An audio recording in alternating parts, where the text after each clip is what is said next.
여러분 안녕하세요. 오늘은 히브리서 2장 14절부터 18절까지의 말씀을 묵상해 보겠습니다. 혈과 육을 지닌 인간을 구원하시기 위해서 예수 그리스도께서 혈과 육을 지니심으로써 고난을 당하셨다는 그러한 주제로서 말씀을 나누어 보도록 하겠습니다. 지난 시간에 히브리서 2장 10절부터 13절까지의 말씀에서는요, 그리스도께서 고난 받으신 이유가 바로 우리 즉 하나님의 자녀들을 구원하셔서 자신의 형제로 삼으시기 위해서였다라고 말씀드렸습니다. 오늘 이제 이 부분에서는 그리스도의 성육신과 고난이 혈과 육을 가진 인간을 구원하기 위해서라는 것을 이제 말씀드려 보겠습니다. 히브리서 2장 14절 말씀 이제 부분적으로 읽어가면서 이렇게 말씀을 드리겠습니다. 자녀들은 혈과 육에 속하였음에 그도 또한 같은 모양으로 혈과 육을 함께 지니심은. 성도들은요, 혈과 육을 지닌 연약한 존재들이죠. 인간이 죄로 말미암아 죽음에 종속된 것은 바로 혈과 육을 지녔기 때문입니다. 그러한 인간을 구원하시기 위해서 그리스도께서는 혈과 육을 지니시고 인간의 모양으로 이 세상에 나타내실 수밖에 없었어요. 혈과 육을 예수 그리스도께서 지니셨던 것은 예수 그리스도께서 인간과 동일한 몸으로 똑같은 그 체질을 가진 몸으로, 연약한 체질을 가진 몸으로 성육신 하셨다는 것을 의미하죠. 실제로 그리스도께서는 인성을 지니셨고 배고픔, 슬픔, 아픔, 고통, 졸린 거 이런 것, 그런 감정을 다 느끼셨던 그런 분이셨습니다. 인간으로서 인간이 겪어야 되는 모든 희노애락을 다 겪으시면서 또 아픔과 고통을 겪으시면서 마지막에는 십자가의 고난을 지시기까지 이렇게 하신 것은요, 바로 인간과 동일하게 혈과 육을 지닌 동일한 인간이 되셔야만 인간을 대속할 수 있는 길이 열리기 때문입니다. 만약에 그리스도께서 혈과 육을 지닌 인간의 몸으로 이렇게 성육신하지 않았다면 인간에게는 결코 구원을 받을 수 있는 길이 열리지 않았다는 것을 우리가 알 수 있죠. 그래서 인간이 혈과 육을 지닌 인간을 구원하기 위한 조건이 두 가지가 있습니다. 한 가지는 동일하게 혈과 육을 지니셔야 돼요. 인간이 동일한 인간이 되셔야 돼요. 조금 더 틀림없는 완전한 인성을 지니셔야 돼요. 그러나 또 한 가지 조건, 중요한 조건이 있죠. 죄가 없으셔야 돼요. 죄 있는 인간이 죄 있는 인간을 대신 속죄할 수가 없어요. 자기 죄도 해결을 못하니까요. 그렇습니다. 그래서 그리스도께서는 본래부터 죄가 없으시고 하나님의 본체시지만은 이제 인간과 동일한 혈과 육을 지니신 모습으로 이 세상에 오셔서 인간을 구원하시기 위해서 본인이 혈과 육을 입고 이 세상에 오셨다는 것을 우리가 알 수 있죠. 또 그 다음 읽겠습니다. 죽음을 통하여 죽음의 세력을 잡은 자 곧 마귀를 멸하시며. 여기는 이제 그리스도께서 왜 혈과 육을 지니셔야만 했는지를 이렇게 설명해 주고 있습니다. 죽음을 통하여 죽음의 세력을 잡은 자 곧 마귀를 멸하시기 위해서라는 거예요. 여러분, 죽음을 통하여, 이건 누구 죽음인가요? 바로 예수 그리스도 자신의 죽음이에요. 그러면 죽음의 세력을 잡은 자 마귀라는 거는요, 인간이 혈과 육을 지녔기 때문에 인간이 죄로 말미암아 죽음에 종속되었는데 사탄은 그 죽음을 그 어떤 미끼, 도구, 아니면은 무슨 협박의 수단, 이런 걸로 삼아서 인간을 자신에게 종속시켜 버린 거예요. 그래서 인간이 죽음을 두려워함으로써 그 사망의 세력을 잡고 있는 마귀에게 굴복하고 종속하고, 그렇게 해서 마귀의 종노릇을 하고 죄의 종노릇을 하고 이러는 일이 벌어졌다는 거예요. 그런 마귀가 사망의 권세를 잡고 있었기 때문에 이 사망의 권세에, 그리고 이 사방이 인간에게 찾아온 것이 죄의 결과로 왔기 때문에, 그래서 예수 그리스도께서 이 마귀를 멸하기 위해서는, 그 마귀가 가지고 있는 사망의 권세를 뺏어버리기 위해서는 예수 그리스도 자신이 인간의 죄의 결과로 온 그 죽음을 친히 겪으셔야 했던 것입니다. 자, 이 예수 그리스도께서 성육신 하는 것만으로는 마귀가 사망의 권세, 죽음을 빌미로 삼아서 사망의 권세를 가지고 있는 것을 멸하실 수 없었어요. 그래서 십자가에 큰 무시무시한 고난을 당하시는 그 죽음의 고통, 죽음의 고난을 통하여서 그리스도께서 친히 그것을 겪어내심으로써 죽음을 빌미 삼아 도구 삼아 인간에게 자기에게 굴복하기를 원하는 이 세상 임금, 그 사탄의 권세, 그것을 멸하시기 위해서, 그래서 혈과 육을 지닌 인간이 되셔야 됐다는 거예요. 왜? 혈과 육을 지닌 인간이 아니면 죽으실 수가 없잖아요. 죽음을 맛보셔야 돼요. 죽음을 철저하게 겪으셔야 돼요. 그 지난 시간에 말씀드렸듯이 천사들이 예수 그리스도께서 이루신 대제사장 사역을 감히 흉내조차 낼 수 없는 이유는 뭐냐 하면 천사는 영이기 때문에 절대로 죽을 수가 없는 존재예요. 그러나 인간이 죄를 저질렀고 그 죄의 결과로 말미암아 인간에게 죽음이 찾아왔는데 그것을 해결할 수 있는 길은 절대로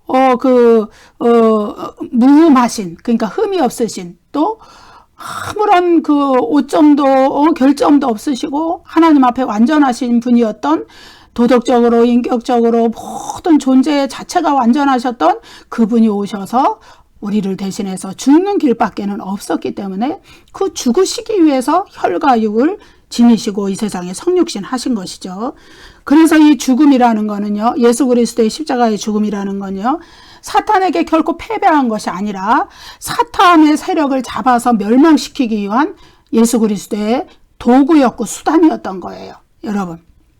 그래서 예수 그리스도께서 십자가에 달려 돌아가시기 직전까지 사탄은 그 유대 군중들을 이용해서, 유대 또 제사장들을 이용해서, 종교 지도자들을 이용해서 계속 예수 그리스도를 핍박하고 조롱하고 침뱉고 모욕을 주면서 십자가에서 내려와 봐라 막 이렇게 조롱까지 하면서 어찌하든지 예수 그리스도께서 십자가에서 죽음을 통하여서 그 사탄의 세력을 멸하려고 하는 그것을 막아보려고 했어요. 사탄은 그 뒤에서 다 조종을 하고 있었던 거죠. 인간의 마음속에서 역사하면서. 그렇지만은 예수 그리스도는 이제 인간의 죽음을 빌미 삼아서 인간의 마음을 붙잡고 있는 그 사탄의 권세를 멸망시키기 위해서는 내가 죽는 것밖에 없다. 그래서 그리스도는 십자가의 고통을 끝내 감내하시고 돌아가신 거예요. 그래서 사탄은 그리스도께서 흘리신 보혈의 피로 말미암아서 구원의 은혜, 구속의 은혜를 받은 사람들을 더 이상 정죄하지는 못해요. 예. 그래서 로마서 8장에서 그러죠. 그러므로 이제 그리스도 안에 있는 자에게는 결코 정죄함이 없다. 왜요? 이제 예수 그리스도께서 십자가에서 피를 흘려 돌아가심으로써 그 죽음의 권세에서, 사망의 권세에서 인간을 해방하셨기 때문이에요. 그래서 거기에는 조건이 있죠. 그리스도 예수 안에 있는 자에게, 예, 그리스도의 그 보혈의 공로, 그 보혈의 피로 피를 믿는 자에게, 예, 그렇다는 것이죠. 그래서 이제 그리스도의 죽음으로써 죄인들은 이제 자신들이 그 사망에 매여 종로로 타는 원수됨, 그런 하나님과 원수되는 그 처지에서 완전히 해방되었어요. 이제 예수 그리스도의 십자가의 죽으심으로 구속의 은혜를 받아서 구원이 시작이 됐어요. 그리고 이제 예수 그리스도의 또 부활 후 첫 열매인 그리스도를 따라서 우리는 구원의 완성을 이룰 것이에요. 부활의 신령한 몸을 받을 것이에요. 예수 그리스도의 재림 때. 이거는 구원의 완성이에요. 그래서 이 그리스도께서, 예, 십자가의 죽음으로써 이제 그 마귀를 멸하시고 마귀가 인간에게 붙들고 있는 그 사망의 권세를 풀어버리셨다는 거예요. 거기로부터 인간을 해방하셨다는 거예요. 바로 연결된 말씀이 15절에 나오죠. 또 죽기를 무서워함으로 한평생 매어 종로로 타는 모든 자들을 놓아주려 하십니다. 예. 히브리서 저자는요, 사탄이 더 이상 이 세상에서 이제 예수 그리스도의 십자가 고난 이후에 더 이상 이제 사탄은 활동할 수 없다, 이렇게 말하는 게 아니에요. 예. 물론 사탄은 창세기 3장 15절의 예언대로 머리에 치명상을 입었어요. 사탄의 머리는. 그래서 그가 이제 이 세상에서 남은 권세를 가지고 그리스도를 믿는 자들을 핍박하거나 안 믿는 자들의 마음을 미혹해서 그들이 믿지 못하게 방해 작업을 하거나 이러한 것들은요, 예수 그리스도께서 십자가에 달려 돌아가시기 전보다 훨씬 권세가 정말로 약해진 그 쥐꼬리만한 권세를 가지고 지금도 사람들의 마음을 미혹하고 사람들의 마음을 지옥으로 끌고 가려고 어떻게 하든지 하는 거예요. 그래서 그 사탄의 지배력은 정말로 예수 그리스도께서 십자가에 달려 돌아가시기 전에는 기세등등하면서 자기가 10명이면 10명, 10,000명이면 10,000명, 뭐 수억 명이면 수억 명을 다 자기가 맘먹은 대로 다 지옥으로 끌고 갈 수 있었어요.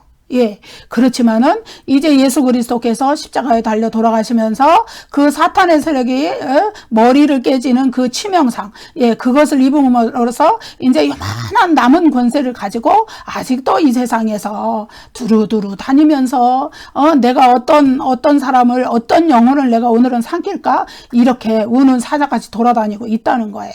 그래서 믿는 자들은 아직도 지금도 깨어서 마지막까지 영적 전쟁을 치르면서 이 세상을 살아나가는 것이에요. 예. 그런데 사탄이 이용하는 교묘하게 인간의 심리 속에서 이용하는 도구가 뭐냐 하면은 죽음에 대한 두려움이에요. 두려움. 예, 여기에 보면은 또 죽기를 무서워함으로 한평생 매어 종로를 타는 모든 자들을 예수 그리스도께서 놓아주시기 위해서 혈과 육을 가지고 이 세상에 오셨다는 거예요. 자신의 죽음으로서 혈과 육을 가지고 죽을 수 있는 그 자신의 죽음으로서 그렇게 놓아주시기 위해서 그렇게 죽으셨다는 거예요. 예, 이 두려움이라는 거는요, 인간에게 본래 죽음에 대한 두려움이 있습니다. 그것은 죄의 결과로 온 거예요. 그것은 하나님이 본래 인간을 에덴 동산에 창조하셨을 때 죽음에 대한 두려움이 본래부터 있지 않았어요. 그런데 이제는 어떻게 해요? 죄를 짓고 나서는 이제 하나님을 피해서 숨고, 아담아 내가 어디 있느냐 불러도 나타나지 않고 이러는 그런 자기를 숨기고 자기를 가리고, 예, 곧 말라서 없어질 그 무화과 나무 잎을 엮어서 옷을 해입는 그런 어리석은 행동을 보이잖아요. 두려운 거예요. 하나님이 두려워진 거예요. 예, 그 이전에는 정말로 하나님과 친밀한 교제 가운데 있다가 죄를 짓고 난 후에는 이제 선악을 알게 하는 나무의 열매를 따먹은 뒤에는 이제 하나님이 두려워진 거예요. 예. 그런데 그 두려움이 어디로 왔다? 죄의 결과로 인간에게 죽음의 두려움을 같이 가져왔어요. 그래서 인간은 그 죽음의 두려움 때문에 이제 사탄에게 매여서 평생 사탄에게 종노릇하고 또 죽음에 매여 종노릇하는 거예요. 예, 인간이. 근데 이 죽음이라는 거는요, 육적인 죽음만 의미하지 않아요. 육적인 죽음과 영적인 죽음, 이게 둘 다를 의미합니다. 여러분, 우리가 예수 믿는 사람들이나 믿지 않는 자들이 공통적으로 죽어요. 그것은 첫 번째 죽음이에요. 첫 번째 사망이에요. 예, 우리의 수명이, 육신의 수명이 다 되고 나서는 죽잖아요. 우리가 100년 안쪽으로 다 죽어요. 예, 좀 더 일찍 죽는 사람이 있고 나중에 죽는 사람이 있지만은, 그러나 죽음은 분명하게 모든 인간에게 찾아온 것이다. 그러나 그 죽음의 순간에 영적으로 같이 죽는 사람도 있거니와 영적인 죽음은 언제 찾아오냐 하면은 이제 예수 믿지 않고 죽는다면 그는 계속 영적인 죽음의 상태에 있는 거예요. 예, 그렇지만은 그가 살아 생전에 예수 그리스도를 받아들이고 영접하고 중생했다면은 그는 비록 육신은 죽어서 땅속에 묻히지만 그 영은 살아서 하늘나라로 가는 것이잖아요. 나중에 영원한 그 새하늘과 새 땅이 열릴 때까지 그는 하늘나라에 가 있어요. 요한계시록에서는 이것을 중간 천국과 최종적인 천국이라는 그 용어로 표현을 이제 나중에 듣게 될 거예요. 그렇지만 어쨌든 천국으로 가는 것입니다. 예. 그런데 누가 두려워하느냐? 하나님의 사랑 안에 거하지 않은 자들이 두려워해요. 예. 그래서 요한일서 4장 18절 말씀을 제가 한번 읽어볼게요. 사랑 안에 두려움이 없고 온전한 사랑이 두려움을 내쫓나니 두려움에는 형벌이 있음이라. 두려워하는 자는 사랑 안에서 온전히 이루지 못하느니라. 예. 그가 하나님 안에 있다면은, 하나님의 사랑 안에 있다면은, 예수 그리스도의 보혈의 피로 나를 구속하신 것을 믿는 믿음 안에 있다면은, 그의 안에는 온전한 하나님의 사랑이 거하기 때문에 그는 두려워하지 않아요. 내가 지금 죽어도 육신은 비록 흙으로 돌아가지만은 그러나 내 영은 하늘나라에 하나님의 품에 들어가는 것이고, 또 이제 예수 그리스도의 재림 후에 영원한 새하늘과 새 땅이 열릴 때 그때 또 나는 영원한 천국에서, 영원한 새하늘과 새 땅에서 하나님의 임재 가운데 영생 복락을 누리면서 살게 되기 때문에 전혀 두려움이 없어요. 담대함이에요. 그래서 죽는 순간에 그 예수 믿는 사람들과 구원받은 사람들과 구원받지 못한 사람들의 영혼이 이렇게 이 몸으로, 그 표정으로 나타나는 이런 것들이 다 다르다 그러죠. 평온 가운데, 평강 가운데 하늘나라에 이렇게 들어가게 되는 자는 그 얼굴에 평안이 있어요. 예. 이 세상에서 우리의 삶도 마찬가지입니다. 우리가 그리스도 예수 안에 있다면은 우리는 정죄함이 없어요. 왜? 이제 예수 그리스도의 생명의 성령의 법이 우리를 해방해서 우리의 심령에, 우리의 영혼에 자유함을 주셨어요. 그래서 우리는 평강 가운데 살게 돼요. 예. 그래서 생명의 법, 평강의 법, 하나님의 은혜, 이런 것들이 내 심령을 지배하게 된다면은 이제 결코 우리는 우리 속에 두려움이 없는 가운데, 담대한 믿음 가운데 날마다 하나님의 보좌 앞에 나아가서 기도하는 그런 삶을 살면서 이 세상에서 두려움이 없는 삶을 살아요. 그래서 사탄에게 종노릇하지 않을 수 있고, 죽음에 매여서 종노릇하지 않을 수 있고, 그래서 그러한 죄의 삶을 살지 않을 수 있다는 것을 우리가 이야기해 줍니다. 자, 이제 보면은요, 그렇지만은 이제 영이 죽은 자들, 이들은요, 이제 나중에 예수 그리스도의 재림 때에 부활이 일어나게 되는데, 예수 믿는 자는 어때요? 생명의 부활로, 믿지 않는 자는 심판의 부활로 나오게 되죠. 요한복음 5장 29절에 보면은 생명의 부활이라는 거는 이제 부활한 신령한 몸을 가지고 그 이전까지는 영혼만, 이 영만 이 천국에 들어가 있는 상태였는데, 이제는 그 무덤 속에 있던 그 몸도 바다도 육체를 내주고 무덤도 내주고 모든 것이 자신이 가지고 있던 땅에 묻힌, 또 바다에 묻힌 하여튼 여러 가지 형태의 죽음이 있었겠지만은 그 모두 죽은 몸들이 그리스도 안에서 부활로, 신령한 몸으로 새로 부활을 하는 거예요. 생명의 부활을 하는 거예요. 생명의 부활이죠. 그들은 비록 하나님의 심판대 앞에 서지만 그 이름이 생명책에 기록되어 있기 때문에 결코 하나님 앞에 불과 유황불이 타는 그 둘째 사망의 불못으로 떨어지는 그런 심판을 받지 않아요. 그들은 상급의 심판을 받을 뿐이에요. 내가 구원받은 자로서 그리스도를 위하여서 어떤 일을 했는지에 대한 그 상, 그것을 받을 뿐이에요. 그 생명의 부활이에요. 그렇지만은 심판의 부활을 받는 자들은 어때요? 그 몸이 부활을 했는데 그 이전에는 이 영만 그 지옥에 떨어져 있었기 때문에 그 아픔과 고통을 느끼는 것이 아마도 덜했을 거예요. 그런데 이제 이 죽지 않는 몸으로 부활을 했어요. 신령한 몸으로. 죽지 않는 몸으로 부활을 해버렸는데 그 부활과 영이 결합이 돼가지고 온전한 영혼, 온전한 몸을 가진 그 상태로 다시금 둘째 사망 불못에 떨어져요. 생명책에 이름이 없기 때문에. 그러면 어떤가요? 그들에게는 그건 심판의 부활이에요. 그들이 부활한 거는 비극적이게도 심판받기 위하여서 부활한 거란 말이에요. 예. 그래서 우리는, 인간은 한 번 죽는 것을 피할 수는 없어요. 히브리서 9장 27절이죠. 한 번 죽는 것은 사람에게 정하신 것이다. 그 후에 심판이 있다. 심판이라는 건 이건 아까 말씀드린 재림 때 있을 이제 백보자 심판을 말합니다. 크고 흰 보자 심판. 그런데 그 한 번 죽는 것은, 육체적 죽음은 죄의 결과로 이 세상에 들어왔기 때문에, 죄의 삭시 사망으로 주어졌기 때문에 피할 수 없는 것이지만은, 예수 그리스도를 믿고 있는 자들은 어떻게 해요? 이제 그 둘째 사망을 피하고 영원한 그 천국의 기쁨 가운데 행복하게 살아갈 수가 있다는 것을 우리가 다시 이야기하고 있죠. 우리는 성경에서 가장 본질적인 거는요, 결국은 영혼의 구원입니다.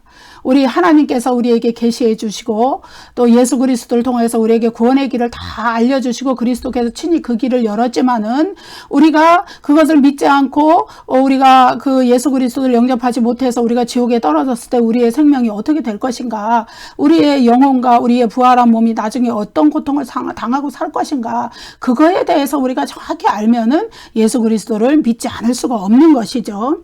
그래서 이 사람들의 마음에는, 사람들의 그 영에는 정확한 지식이 비록 없을지라도 막연하게나마 그 두려움이 있는 거예요. 그 둘째 사망에 대한 두려움.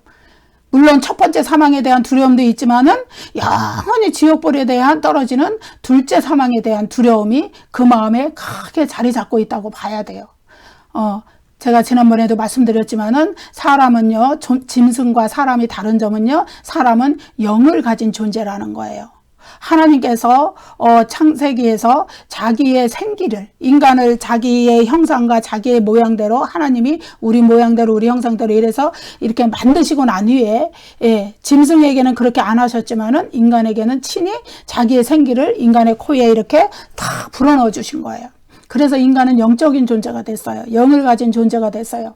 그래서 그 영은 본래 하나님을 향하여 경배하고 예배하고 하나님만을 섬기게 되어 있는, 하나님만을 바라보고 하나님을 향하여 존재해야 될 그 영이 죄 때문에 하나님을 바라보지 못하고 하나님과 반대편에 서 있고 그러면서 그 마음에 본질적으로 두려움이 생겼다고 봐야 되죠. 하나님도 두려워하고 또 죄 때문에 자기가 죽게 되는 것도 두려워하고, 자기가 그리고 이 성경에는, 이 특별 계신 성경을 통하여서 하나님께서는 지옥, 불못 뭐 이런 그 존재를 다 계시해 놓으셨지만은 이 성경을 알지 못하는 사람들이 그것까지 알 수는 없겠죠. 그럼에도 불구하고 이 마음속에 두려움이 있다는 거예요. 자기가 죽으면은 정말로 어떻게 된다는 그 두려움이 있는 거예요. 그래서 그 두려움을 내쫓을 수 있는 것은 온전히 하나님의 사랑 안에 거하는 것, 하나님의 사랑이 그 두려움을 내어 쫓는다는 거예요. 예수 그리스도께서 주시는 그 자유, 그것에 거하는 것.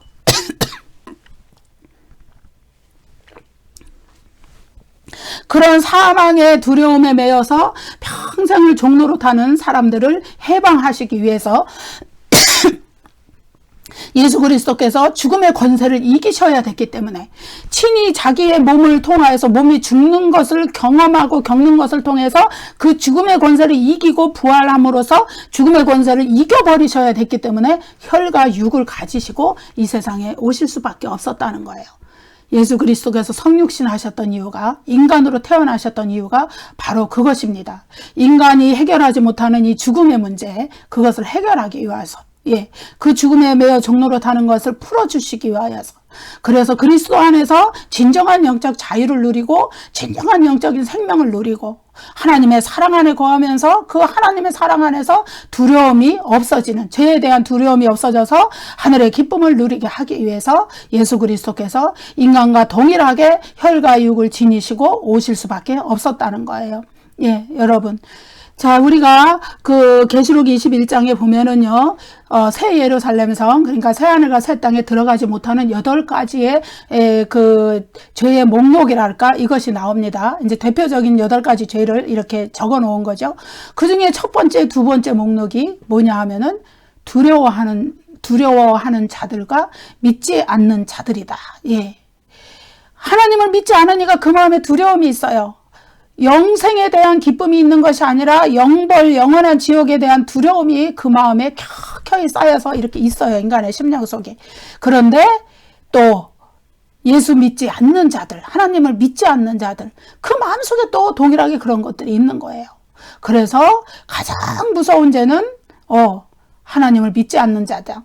예수를 믿지 않는 죄다. 그래서 그들 속에 있는 두려움, 그것이 큰 죄가 되어서 그것으로 인해서 둘째 사망 불못에 던져지는, 계시록 한 21장 한 8절쯤에 나오는 것 같아요. 그렇게 나오는 겁니다. 그래서 여러분, 예수 그리스도께서 혈과 육으로 오셨던 이유는 첫째는 마귀로 하여금 사망의 권세를, 마귀가 이렇게 콱 들어주고 인간을 그거를 빌미 삼아서 인간을 그 괴롭히고 끌고 다니는 그러한 그 마귀의 권세, 마귀가 붙잡은 사망의 권세, 그것을 탁 놓아서 인간에게서 해방시키기 위해서. 또 두 번째는 죽음에 매여서 평생을 종로로 타면서 두려워하면서 사는 그런 인간을 또 해방시켜주기 위해서. 그래서 그리스도 안에서 참 자유와 참 생명과 그것을 주시기 위해서 예수 그리스도는 이 땅에 그 혈과육을 지니고 오셨다. 그런 것들을 예수 그리스도께서 다 이루시고 십자가에서 마지막에 그 돌아가실 때 뭐라 그래요? 요한복음 한 19장에 보면은 신포도주를 이렇게 사람들이 준 거를 받아서 마시고는 뭐라 그래요? 다 이루었다. 이러고 돌아가세요. 예수 그리스도는 우리의 구원을 위해서 다 이루신 거예요. 우리를 죽음의 권세에서 풀어서 해방시키시고 마귀의 종로로 타는 그 권세에서 풀어서 해방시키시고 다 이루었다. 그렇게 말씀하시면서 돌아가셨죠. 십자가에서 운명하셨죠. 히브리서 2장 16절 이는 확실히 천사들을 붙들어 주려 하심이 아니요 오직 아브라함의 자손을 붙들어 주려 하심이라. 천사들을 위해서 예수 그리스도께서 죽으시지 않았어요. 십자가의 죽음은 오직 아브라함의 자손을 붙들어 주시기 위한 것이다. 근데 이 구절을 여러분 오해하시면 안 돼요. 아브라함의 자손이라는 것을 오해하시면 안 돼요. 왜냐하면 아브라함의 자손이라 그러니까 그럼 유대인만을 위하여서 예수님께서 이 세상에 오셔서 죽으셨나? 절대 아닙니다. 여러분 성경의 그 흐름을 잘 보셔야 돼요. 아브라함의 자손이라는 것은요, 예수 그리스도께서 죽으신 그 십자가에 피를 흘려서 죽으신 그 위하여 죽으신 그 대상이 누구냐? 아브라함의 자손이라 그러는데 이것은 혈통적인 아브라함의 자손들, 즉 이스라엘 사람들, 유대인들을 말하는 것이 아닙니다. 이것은요 영적인 자손을 얘기해요. 이 신약에 와서 이 사상이 엄청 많죠.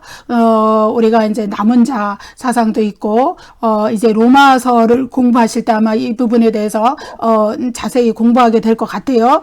그런데 바닷가의 모래같이 하늘의 별처럼 많은 자손을 너에게 내가 주겠다. 창세기 22장에서 이렇게 하나님이 약속하셨는데 그 자손은 영적인 후손이라는 게요.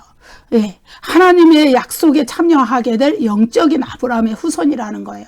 그래서 그 성경 구절 몇 구절을 뒷받침해서 우리가 읽어볼게요. 갈라디아서 3장 7절 그런즉 믿음으로 말미암은 자들은 아브라함의 자손인 줄 알지어다. 혈통으로 말미암은 사람들이 혈통적인 후손들이 아브라함의 자손이 아니에요. 믿음, 예수 그리스도의 십자가의 피를 믿는 믿음, 그 피가 내 죄를 속죄했다고 믿는 믿음, 그 구원의 은혜를 믿는 믿음을 가진 자들이 아브라함의 자손이에요. 아브라함의 영적인 자손이랍니다. 또 영적인 이스라엘이다. 갈라디아서 3장 너희는 유대인이나 헬라인이나 종이나 자유인이나 남자나 여자나 다 그리스도 예수 안에서 하나이니라. 너희가 그리스도의 것이면 곧 아브라함의 자손이요 약속대로 유업을 이을 자니라. 뭐라 그래요? 유대인이나 헬라인이나 종이나 자유인 뭐 여자 남자 누구나 구별 없이 온 세계에 다 그리스도를 믿는 자는 그리스도 예수 안에서 하나라는 거예요. 더 이상 인종을 구별하지 않아요. 구약 시대에는 이스라엘이 하나님의 선택하신 선민이었어요. 그들의 선민 사상이 대단하잖아요. 자부심이라는 게. 그래서 우리는 택하신 민족이다, 택하신 족속이다라는 그 자부심 때문에 이방인들을 상당히 무시하고 멸시하는 그런 경향들이 있었어요. 그들이. 그렇지만은 이제 하나님께서 이게 말씀을 통하여서 우리에게 말씀하신 거는 이제 신약에 와서 믿는 자들은 다 아브라함의 자손이라는 거를 이야기해 주는 거예요. 헬라인이라는 건 이방인을 대표하는 그 표현이라고 할 수 있죠. 유대인과 대조적으로 쓰인 말이거든요. 유대인이나 헬라인이나 다 마찬가지라는 거예요. 다. 어떤 사람이면 예수 그리스도를 믿는 사람이면 다 그리스도 예수에서 하나이고 예수 안에서 하나이고 그들은 그리스도의 것이고 그렇다면 그들은 하나님의 약속을 유업으로 받을 자, 다시 말해서 구원받을 자, 하늘나라를 상속할 자, 그런 자들이라는 것을 이야기합니다. 자, 또 믿음의 자녀입니다. 믿음의 자녀. 자, 이렇게 보면은요, 로마서 9장에 보면은요, 이제 그 아브라함에게 자손이 둘이 있었잖아요. 하갈이 낳은 이스마엘, 그리고 또 사라가 낳은 이삭. 그런데 하나님께서는 먼저 난 장자, 먼저 난 첫 아들인 이스마엘을 약속의 자녀라 하지 않으셨어요. 하나님께서는 사라를 통해서 이삭을 주시겠다고, 아들을 주시겠다고 약속했는데 그것이 이루어지지 못하고 오랜 세월이 지나자 사라와 아브라함에게 조금 인간적인 그 조급함, 연약함 이런 것들이 발동이 되고 만 거예요. 예, 로마서에서는 그 아브라함을 아주 완전한 믿음을 가진 자로 표현하지만 그러나 인간의 연약함이 그도 있었던 거예요. 예. 그래서 이 아브라함이 이제 사라가 내가 이렇게 자식을 못 낳으니까 하갈에게서 자식을 보아라 이러고 애굽 여인 자신의 여종을 이렇게 아브라함에게 들여서 이스마엘을 낳잖아요. 그렇지만 하나님은 그를 통하여서 하나님의 바닷가의 모래같이 하늘의 별같이 많은 자손을 주시겠다는 약속을 성취하지 않았어요. 예. 이스마엘보다 훨씬 후에 태어난 이삭, 자신이 주시겠다고 약속한 약속의 자녀 이삭을 통해서 난 그 후손들을 통하여서 어떻게 해요? 이제 믿음의 자손이 되게 하셔서 그들을 통하여서 이제 그 하늘의 별같이 바다의 모래같이 많은 그 약속의 자손이 퍼지게 했는데요. 여러분 볼까요? 어떻게 그것이 이루어졌을까요? 이삭의 자손 중에서 12아들이 나잖아요. 그 중에 야곱이 있잖아요. 야곱의 자손 중에서 어떻게 해요? 예수 그리스도가 나시는 거예요. 예. 야곱을 이스라엘이라고 나중에 이제 하나님이 고쳐주셨죠. 이름을. 이제 싸움 그 씨름만 한 뒤에 고쳐주셨는데 그 중에서 예, 이스라엘의 자손 중에서 다윗의 후손으로 예수 그리스도가 태어나셨잖아요. 이제 그 예수 그리스도를 믿는 모든 자들을 아브라함의 후손을 삼으신 거예요. 예. 그래서 이제 아브라함의 후손은 누구냐? 바로 이제 예수 그리스도를 믿는 믿음을 가진 믿음의 자녀들이 아브라함의 후손이지. 그래서 하늘의 별처럼 바닷가의 모래처럼 이렇게 많은 자손을 약속하신 하나님의 약속은 결국 오늘날 그리고 또 우리 이전 세대에도 다 또 앞으로의 세대에도 예수 그리스도를 믿는 하나님의 자녀 그들의 공동체, 다시 쉽게 말하면 교회 공동체를 통해서 아브라함의 자손 하늘의 별처럼 바닷가의 모래처럼 많아진다는 그 약속은 이루어진 거예요. 예, 그래서 히브리서 2장 16절에서 이는 천사들을 위해서 예수 그리스도께서 어떻게 해요? 혈과 육을 지니고 이 땅에 오셔서 죽으신 것이 아니라 그런 아브라함의 자손들, 이 그리스도를 믿는 그리스도인들, 하나님의 자녀들을 위하여서 죽으셨다는 것을 이야기해주고 있습니다. 자, 이제 17절 말씀 보실게요. 그러므로 그가 범사의 형제들과 같이 대심이 마땅하도다. 오늘 제가 조금 말이 좀 많이 꼬이네요. 야, 이제 히브리서 2장 17절 18절은요 대제사장이신 그리스도에 대해서 이제 언급이 나오기 시작합니다. 이제 대제사장이신 이제 히브리서 1장과 2장에서는 주로 이제 왕이신 그리스도에 대해서 이야기를 많이 해다가 이제 여기서 살짝 이렇게 2장의 마지막 부분에서 대제사장이신 그리스도에 대해서 운을 띄워놓고 그 다음에 이제 4장 14절 이후에 가서는 이제 본격적으로 대제사장이신 그리스도에 대해서 이야기가 나오게 되죠. 대제사장이신 그리스도가 우리에게 왜 중요하냐? 엄청나게 중요하냐? 바로 그리스도의 대제사장 사역 때문에 우리가 구원받았기 때문에 그렇습니다. 예. 예, 여기에 보면은 그가 마땅하도다. 예, 여기에 보면은 범사의 형제들과 같이 되심이 마땅하도다. 그렇게 나오잖아요. 예, 이거는 뭐냐 하면 헬라어로 오페일렌 이렇게 그가 마땅하도다. 이 부분이 헬라어로 오페일렌 이렇게 표현이 돼요. 이거는요, 어떤 빚을 졌다, 어떤 의무가 있다, 마땅히 뭐뭐 해야만 한다는 그 필연성, 의무, 강제성, 이런 것들이 표현한 말입니다. 그러므로 그가 범사의 형제들과 같이 대심이 마땅하도다. 이 얘기는요, 무슨 얘기냐면, 그런 일을 하기 위해서 이제 제가 앞에서 말씀드린 뭐 이런 일들을 하기 위해서는 예수 그리스도께서 형제들, 다시 말해서 구원받은 자녀들처럼 혈과 육을 지니고 오신 그 사실이 아주 마땅하다, 당연하다, 반드시 그래야만 한다는 의미예요. 다시 말해서 이거는 하나님께서 인간을 위한 구원 계획을 세워 놓으시고 그 구원 계획을 성취하기 위하여서 이제 예수 그리스도께 그러한 의무를 부과하신 거예요. 너는 인간과 똑같이 되라. 인간과 똑같이 혈과육을 입어야 한다. 그래야 그들의 혈과육을 지닌 그들이 지닌 그 죄, 그걸 감당할 수 있고 그들이 떠안고 있는 죽음의 문제를 해결할 수 있고, 그래서 예수 그리스도는 그 숙제를 떠안으시고 이 세상에 혈과육을 입고 오셨다는 거예요. 사실 예수 그리스도 본인에게는 그럴 의무가 없으셨어요. 왜? 그분은 하나님의 독생자시잖아요. 하나님의 아들이시잖아요. 영원 전부터 이 세상이 그 창조되기 이전부터 하나님과 함께 계시면서 영광을 누리시던 분이잖아요. 그런데 왜 굳이 그분이 그렇게 오셔야 했냐는 거예요. 예. 그렇지만은 예수 그리스도는 아무런 인간에게 그렇게 행할 빚을 지고 계신 분이 아니에요. 인간을 위해서 그러한 것을 행해야 될 의무를 아무것도 지닌 분이 아니세요. 그렇지만 그것을 하시러 오셨어요. 왜 그러냐면은 인간을 향한 하나님의 사랑을 하시기 때문이에요. 그리고 이 피조된 인간인 이 인간들의 그 불쌍함, 그 영혼이 망하고 영원한 지옥으로 끌려가고 평생을 죄와 마귀한테 사탄한테 매여서 종로로 타고 자유가 없는 그 인간들에 대한 그 불쌍한 마음, 측은히 여기는 마음, 그런 것 때문에, 그 인간을 사랑하는 마음 때문에 자발적으로 하나님의 그 인간을 구원하시려는 구원계획에 순종하셔서 이 세상에 오신 것입니다. 자발적으로 성육신 하신 거예요. 기쁘게 자신에게 부과된 의무를 받아들이신 거예요. 그래서 인간이 되신 거예요. 예수 그리스도께서 인간이 되셨다는 것은 인간과 동일한 형체를 지니셨다는 거예요. 인간의 그 모양이랑 동일한 모양을 지니시고, 또 인간이 느끼는 또 모든 희노애락의 감정을 다 느끼고, 인간이 겪는 고통을 다 아시고, 그런 존재가 되어서 완전한 인간으로, 완전한 인성을 지닌 분으로 이 세상에 오셨다는 거예요. 인간이 아픔, 고통, 배고픔, 졸린 거, 아픈 거, 정말로 죽을 것 같은 공포와 두려움, 이거 다 인간이 가진 거잖아요. 아까도 그 죽음에 대한 두려움이라 그랬잖아요. 그런 것들을 해결하러 오시는 데에 본인이 동일한 상태가 되셔야 됐기 때문에 그런 몸으로 이 세상에 오셨다는 거예요.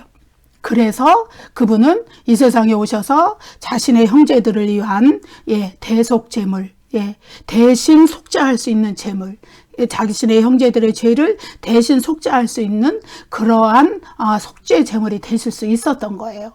만약에 예수님께서 하나님의 아들로서 그냥 그 신의 형체 그대로 이 세상에 오셨다면은 결코 이 구원 사역을 성취할 수 없으셨다는 거예요. 그렇지만은 중대한 차이점이 있죠. 우리와 똑같은 인간이시지만은 중대한 차이점은 우리는 죄로 가득한 인간이고 예수 그리스도는 죄가 없으신 분이었다는 것. 자, 2장 17절 보겠습니다. 2장 17절 말씀 계속되는 거예요. 이는 하나님의 일에 자비하고 신실한 대제사장이 되어서 백성의 죄를 속량하려 하심이라. 여기가 자비하다. 이것은요, 인간과의 관계를 말합니다. 자비하고 신실한 대제사장. 인간을 불쌍히 여기는 마음이에요. 인간에게 인간을 긍휼히 여기고 인간을 측은히 여긴다는 그 마음을 자비하다 이렇게 표현을 해줍니다. 그 다음에 여기 신실하다는 말은 옛날 성경에는 충성된이라고 나와 있었어요. 이거는 하나님과의 관계입니다.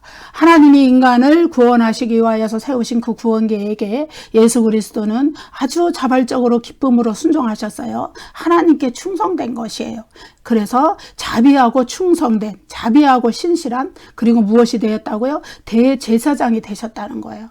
여러분, 예수 그리스도께서 이 세상에 오셔서 다른 방법으로 인간을 구원하실 수도 있었겠죠. 그렇지만은 예수 그리스도는 그렇게 하지 않으시고 하나님께서 미리 정하신 구약의 제사 제도, 그것을 성취하는 의미로 십자가에서 자신을 속죄 제물로 드려서 그 인간을 구원하시는 그런 방법으로 인간의 구원을 이루셨어요. 하나님은 인간을 구원하시기 위해 구약 성경에서 속죄 제사 제도를 정하셨죠. 짐승의 피가 속죄소에 뿌려지고 인간의 죄를 속죄했어요. 그렇지만 그것은 한시적인 것이고 외형적인 것이고 한계가 있는 것이었어요. 그래서 그것을 이제 정말로 완전하고 영원한 최종적인 속죄 제사로 만들기 위해서 예수 그리스도가 오셔서 친히 자신이 속죄 제물이 되시고 피를 흘려서 예. 그래서 십자가에 그서 들이신 예수 그리스도의 속죄 제사는 하늘의 지성소에서 하나님 앞에 드려진 것입니다. 그래서 구약의 모든 제사 제도를 이제 예수 그리스도로 말미암아 성취가 되었어요. 그래서 더 이상 예수 그리스도께서 그 십자가에 그 죽음으로써 속죄 제사를 하나님 앞에 드린 이후에는 더 이상 구약의 그 유대적인 구약의 속죄 제사는 이제는 더 이상 효력이 없어요. 더 이상 존재하면 안 되는 것이에요. 왜? 그리스도께서 오셔서 마침표를 딱 찍어주셨잖아요. 제가 여러 번 말씀드렸듯이 구약은 모형입니다. 모형이라는 건 그림자라는 얘기예요. 구약의 제도나 사건이나 인물을 통해서 이제 나중에 신약시대에 예수 그리스도께서 오셔서 성취할 일을 그런 것들을 통해서 미리 보여준 거라는 거예요. 그래서 그리스도께서 구약의 그 속죄제사 제도를 통해서 이제 나중에 그리스도께서 오셔서 십자가에 달려 돌아가시면서 인간을 구원하기 위한 속죄제사를 완성으로 드릴 것을 미리 예시로 보여준 것이 구약의 그 속죄제사예요. 그래서 예수 그리스도를 대신하여서 그 수많은 염소, 양, 황소 이런 것들이 죽었잖아요. 그들이 피를 흘렸잖아요. 그러나 예수 그리스도께서 십자가에서 피를 흘리신 그 일로 인하여서 그 모든 제사는 다 이렇게 이제 마침표를 찍었다. 종결됐다. 예. 그런 것입니다. 그래서 예수 그리스도는 대제사장이라는 구약의 그 제사 제도를 그 완성하신 분으로 오셨고, 이제 그분의 그 속죄 제사가 최종적이고 영원하고 완전한 효력. 옛날에 그 속죄 제사는 1년 동안에 다음 대속죄일까지 1년 동안의 죄만을 속죄하는 한시적인 것이었지만은 이제 그리스도의 그 속죄 제사, 십자가에서 드린 속죄 제사는 예수 그리스도를 믿는 자들에게 영원한 효력을 지닌 것이에요. 영원히 죄사함을 받는 그런 효력을 지닌 것이에요.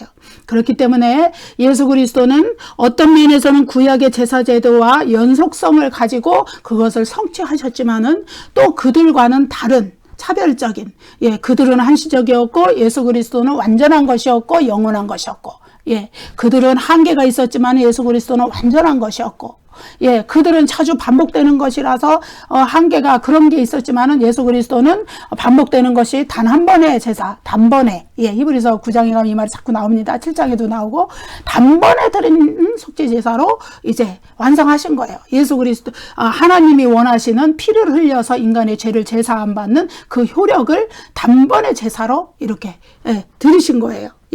그래서 예수 그리스도의 그 속죄의 피를 믿는 자들은 누구나 하나님 앞에 나아갈 수 있다. 그런 면에서는 구약을 뛰어넘는, 구약과는 비연속성이 있는 그런 것이죠.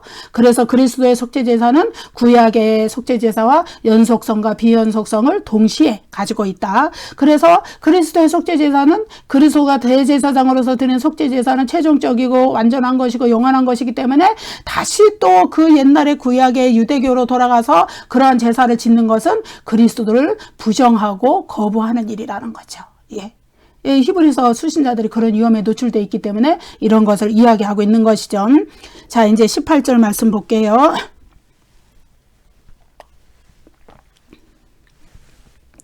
그가 시험을 받아 고난을 당하셨은즉 시험 받는 자들을 능히 도우실 수 있느니라.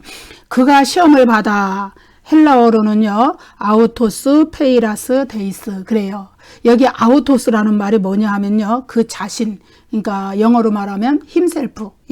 이 죄기적 용법을 표현하기 때문에 이거를 다시 정확히 번역하면 그분 자신이 시험을 받아, 이렇게 번역하면은 더 이해가 쉽습니다.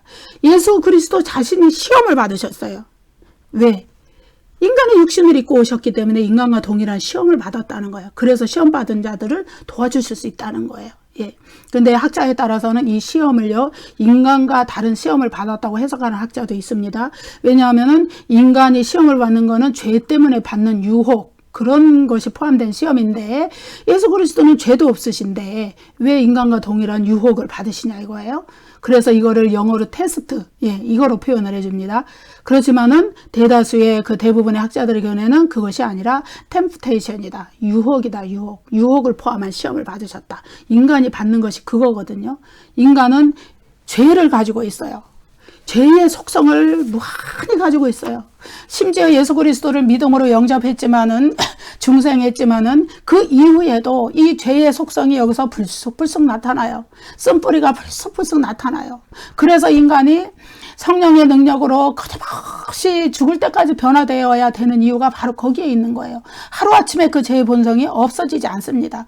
그래서 예수를 믿고 구원받고 그 신앙 고백을 하고 중생의 체험을 하고 그 뒤에도 여기서 솟아나는 그 죄의 본성, 욕심, 그런 것들 때문에 인간은 계속 유혹을 당하는 거예요.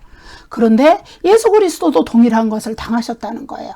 예. 왜? 인간과 동일한 몸이 되셨기 때문에, 인간과 동일한 감정을 느끼시기 때문에, 예.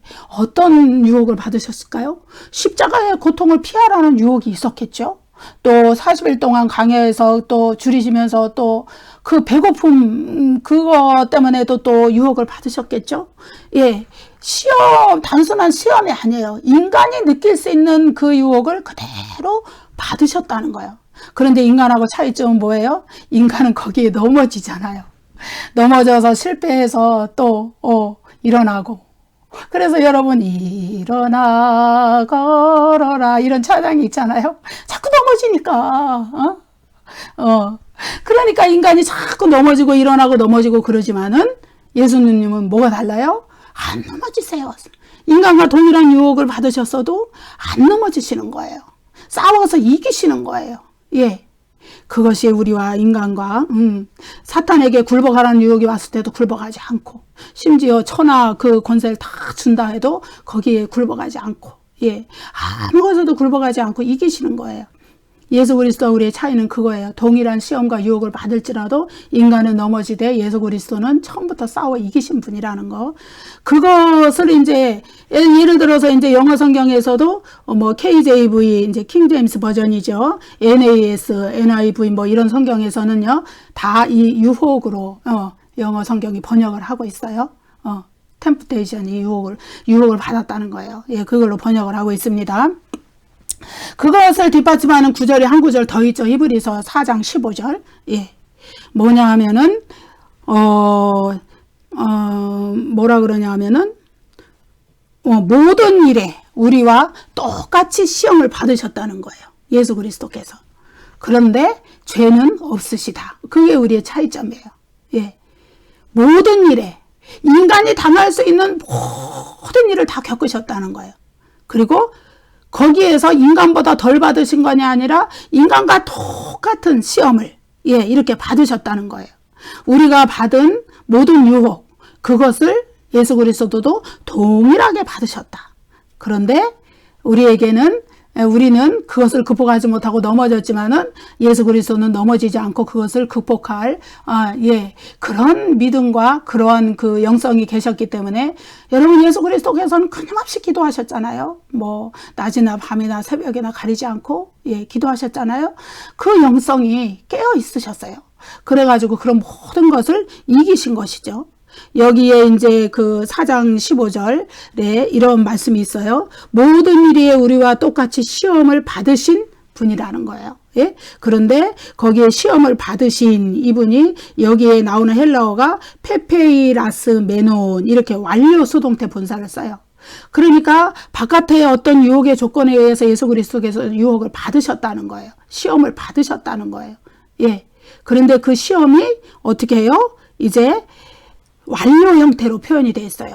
완료 형태로 표현이 되어 있다는 것은 그것이 예수 그리스도께서 그 유혹을 포함한 시험을 받으신 그 결과로서, 오늘날 우리가 인간이 당하는, 그 이후에 모든 그리스도인들이 당하는 그러한 유혹을 이길 수 있는, 시험을 이길 수 있는 권능을 부여받으셨다는 거예요. 그걸 의미하고 있습니다. 그래서 그런 시험을 친히 인간이 겪는 것과 동일한 것을 겪어보셨기 때문에 인간의 시험받는 거, 유혹받는 거를 능히 도우실 수 있는 분이시다. 그런 그리스도 안에 우리가 있을 때 능히 세상의 시험, 세상의 유혹, 마귀의 시험, 마귀의 유혹 이런 것을 우리는 능히 그리스도 안에 있을 때 그것을 극복해낼 수 있다는 것을 이렇게 보여줍니다. 그래서 히브리서 2장 17절에서 예수 그리스도를 자비하고 신실한 대제사장이라고 표현을 하는 거예요. 인간에게 인간을 불쌍히 여기시고 하나님께 충성될 그런 대제사장으로 표현을 하고 있는 것입니다. 인간은 자신의 죄로 인한 또 욕심으로 인한 그러한 것들로 미혹이 되어서 유혹을 받아서 시험에 빠지지만은 예수 그리스도는 인간과 동일한 그 시험, 유혹 이런 것을 겪으셨지만은 죄가 없으신 분이라서 그런 것들을 다 이기고 승리하셨다는 것을 우리가 보게 됩니다. 그러나 예수 그리스도는 시험을 받으셨을 때 죄로 인한 결과로 시험 받지는 않으셨다. 분명한 사실이죠. 우리는 죄로 인한 결과로 시험을 받는 것이고요. 그렇기 때문에 자신이 당하신 겪으신 모든 일 때문에 예수 그리스도는 인간을 능히 도우실 수 있는 자비하신 대제사장. 또 그리고 그것은 인간을 구원하시려는 하나님의 그 구원 의지, 구원 계획에 신실한 충성된 그러한 대제사장이다. 그러니까 오늘 말씀을 통하여서 이렇게 묵상해 보았습니다. 기도하겠습니다. 은혜로우신 우리 아버지 하나님, 우리 인간에게는 자비하시며 하나님께는 충성되었던 우리 주 예수 그리스도의 그 은혜를 다시 한번 묵상해 보았습니다. 우리에게 인간을 위하여서 이 세상에 오시고 인간을 위하여 십자가에 달리신 그리스도께서는 그렇게 행하실 아무런 의무도 없으셨지만 오직 인간을 사랑하시는 하나님의 구원 계획과 그 구원 의지에 충성되이 행하시고 또 인간을 사랑하시는 그 희생의 마음 때문에 이 세상에 그 의무를 지시고 오셔서 또 십자가의 죽음의 고난을 당하신 것을 우리가 말씀을 통하여 묵상해 보았습니다. 우리가 그 그리스도 안에서 아버지 하나님 우리에게 주어진 모든 유혹과 시험 이런 것들을 다 이겨나갈 수 있도록 도와주시옵소서.